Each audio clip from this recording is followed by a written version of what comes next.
This is the theme third of history class 11th an empire across 3 continents. अब हम Augustus के बारे में थोड़ा सा जानें कि अगस्टस ने रिपब्लिक को ओवरथ्रो कर दिया था और प्रिंसिपेट सिस्टम लेके आया था। यहाँ पे Republic means elected leader, elected government, लेकिन यहाँ पे प्रिंसिपेट में उन्होंने बोला कि नेचुरल हायर, इट मीन्स राजा का जो बेटा होगा या फिर उसका अडॉप्टेड जो सन होगा वही रूल करेगा। अब अगस्टस क्या था? The first emperor in 27 BCE। ये वहां का फर्स्ट रूलर था।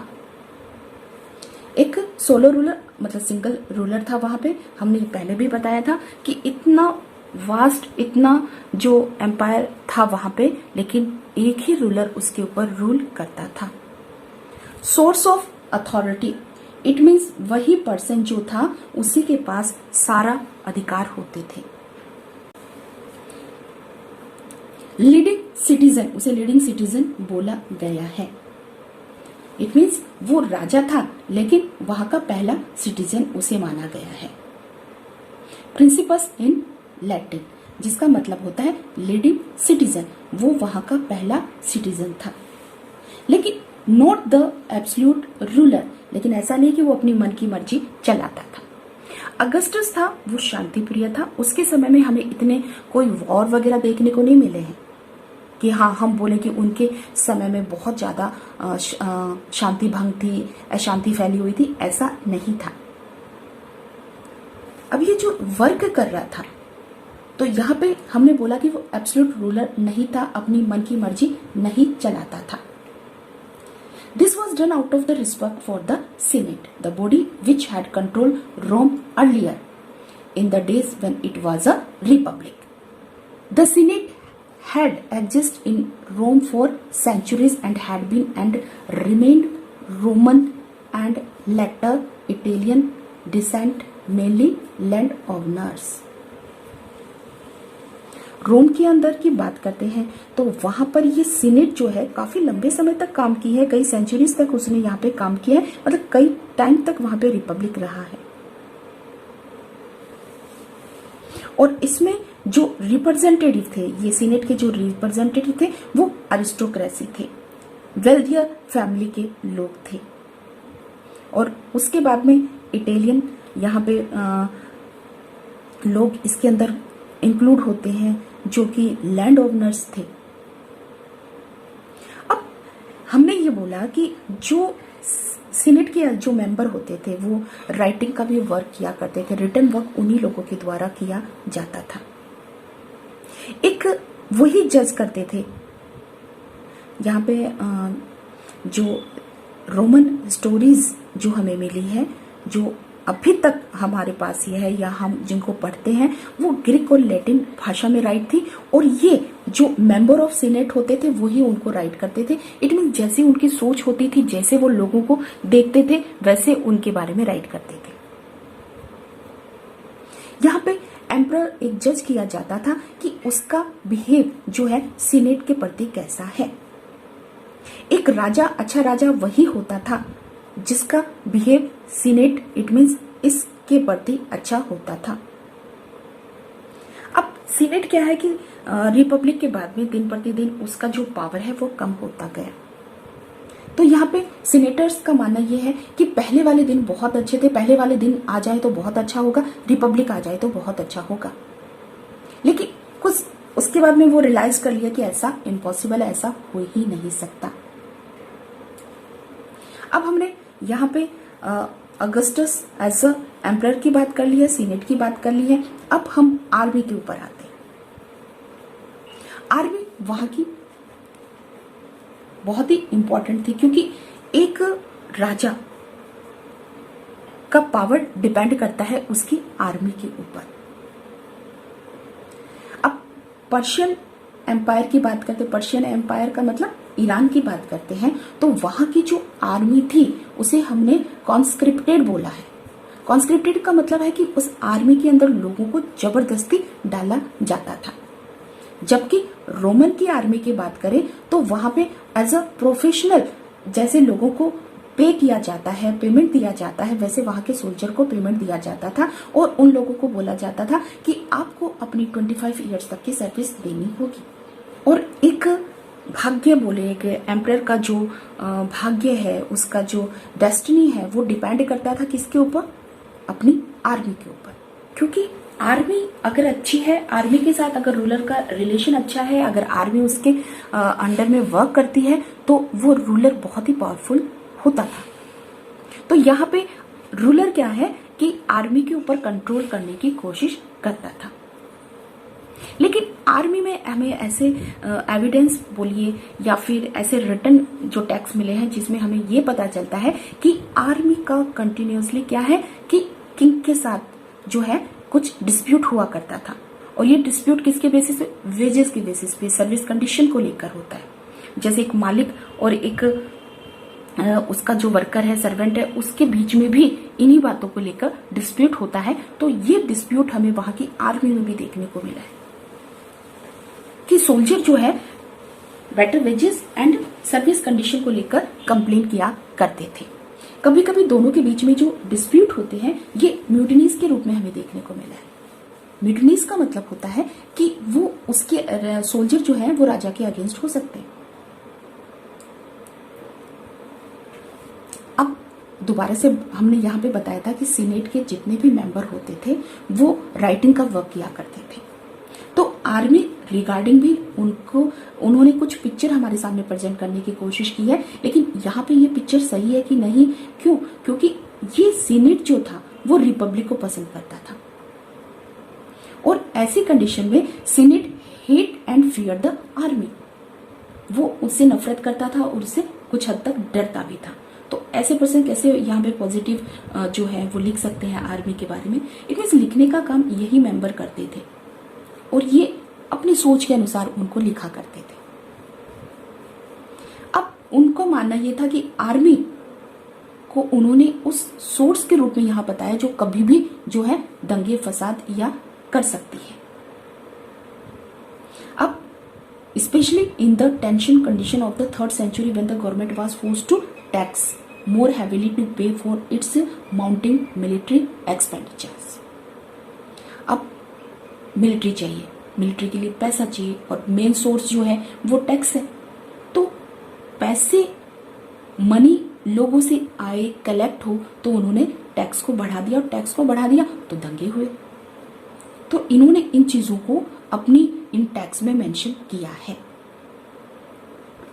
अब पूरा हम यहां पे आते हैं कि रिजल्ट हमारे पास ओवरऑल क्या होता है।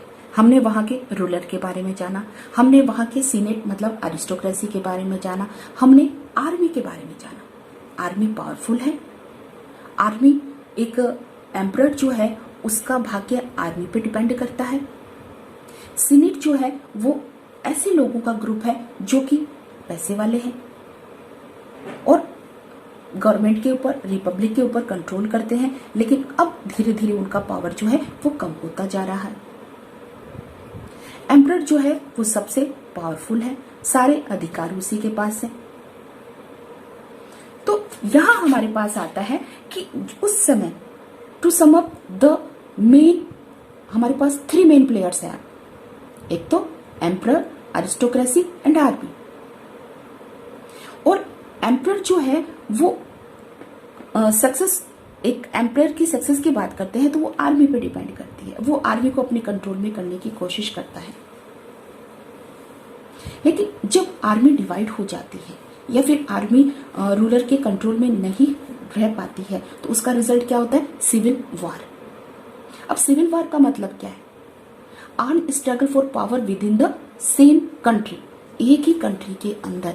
उसी जनरली वॉर क्या होता है कि हम दूसरी कंट्री के साथ करते हैं, लेकिन अपनी ही कंट्री के अंदर जब ये डिस्प्यूट, ये वाद देखने को मिलता है तो उसे सिविल वॉर बोला जाता है। तो आर्मी, अगर रूलर आर्मी पे कंट्रोल नहीं कर पाता है तो सिविल वॉर जैसी कंडीशन देखने को मिलती है। अब एक ऐसा हमने यहां पे बोला कि हमने जो है रोमन एम्पायर को 2 फेजेस में डिवाइड कर दिया है, early and late empire. Early empire जो है हमारा, उसको हमने क्या है, 3rd सेंचुरी तक माना है। लेकिन यहाँ पे हमारे पास एक नोटोरियस ईयर है 69 CE, जो कि कुख्यात एक अनफेमस ईयर बोल सकते हैं, जहां पर हमें इस टाइम में 4 emperors mounted the throne in a quick succession देखने को मिलता है। The first 2 centuries were on the whole free from the civil war, in this sense relatively stable। 2 century तक पूरी तरह से स्टेबल था, लेकिन इस ईयर में हमें देखने को मिलता है कि 4 जो सक्सेसर है वहां पर हमें रूल करते हुए दिखते हैं। हाँ, लेकिन देखिए बहुत ही कम टाइम के लिए है उनका। जनरली होता क्या है कि वहां पे ये सिस्टम था कि राजा के बाद उसका या तो नेचुरल हायर या फिर अडॉप्टेड जो सन होता है वही रूल करेगा, और इसी प्रिंसिपल पर वहां की आर्मी भी वर्क करती थी। अगस्टस के कॉन्टेक्स्ट में बोलते हैं तो अगस्टस वो अपनी शांति प्रिय के लिए जाना जाता था। अगस्टिन एज जो है याद की जाती है शांति के लिए, क्योंकि उस समय उसके पास इतना जो एम्पायर फैला हुआ था कि उसे जरूरत नहीं थी कि वो और ज्यादा उसको फैलाए। लेकिन उसका जो हायर था, जो टाइबेरियस था, क्या उसने बाउंड्री इंक्रीज की? नहीं, उसने भी ऐसा कोई नहीं किया, क्योंकि ऑलरेडी इतना वास्ट एरिया उनके पास था कि एक ही रूलर के द्वारा उसके ऊपर कंट्रोल किया जाना मुश्किल था। लेकिन वहां पे एक सिस्टम के तहत ये सब हो रहा था, जो हम आगे डिस्कशन करेंगे। अब एक उस समय के जो रूलर है उसमें तर्जन्स एक ऐसा पर्सन था जिसने क्या है कि यूफ्रेट जो रिवर है उससे आगे जाने की कोशिश की, उसने बाउंड्री को इंक्रीज करने की कोशिश की, लेकिन वो सब बेकार रहा, उसे उसमें सक्सेस नहीं मिली। तो यहाँ पे एक्सटर्नल वारफेयर हमें देखने को नहीं मिलता, जो कि हमने आपको बताया था कि ये आपकी अर्ली एम्पायर इसीलिए फेमस है कि वहां पे एक्सटर्नल सिविल वार ये सब नहीं थे, और 3rd सेंचुरी के बाद ये सब देखने को मिले थे। तो अगस्टस एज जो है वो याद की जाती है उसके शांति प्रिय के लिए। उस समय बहुत जो है शांति थी उसके समय में।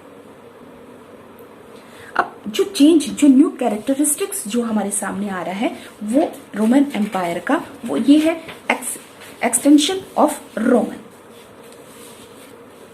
अब धीरे धीरे क्या हुआ कि वो जो अगस्टस का जो थॉट था वो धीरे धीरे उसके जो हायर्स थे, जो उससे बाद में आने वाले जो रूलर्स थे, उनका ये माइंड नहीं था। Much more characteristic was the gradual extension of Roman direct rule. अब उसका रिजल्ट क्या हुआ कि जो भी इसकी टेरिटरीज थी उनको उन्होंने अब अपने इस साम्राज्य में मिलाना शुरू कर दिया। The near east was full of this types of kingdoms.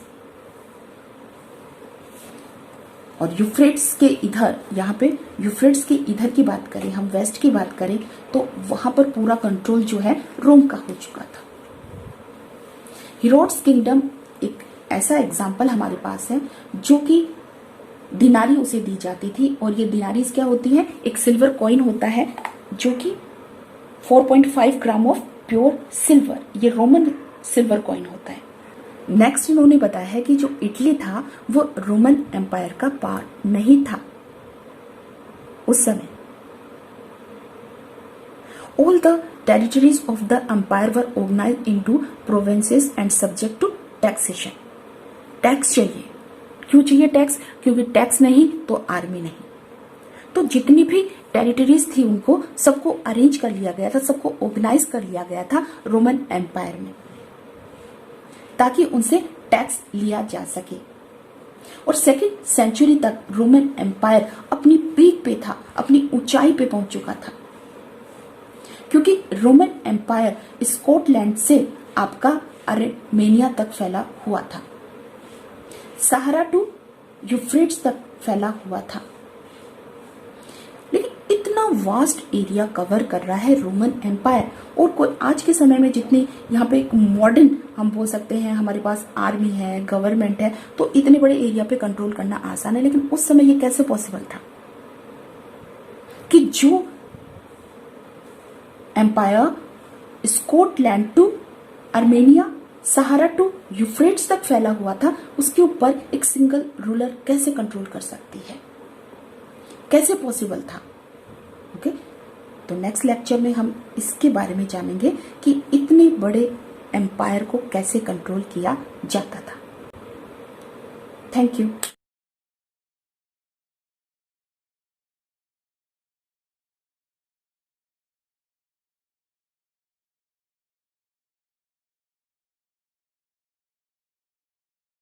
Can stop me, I'm all the way up. I hit him up, I'm talking color money, purple yen.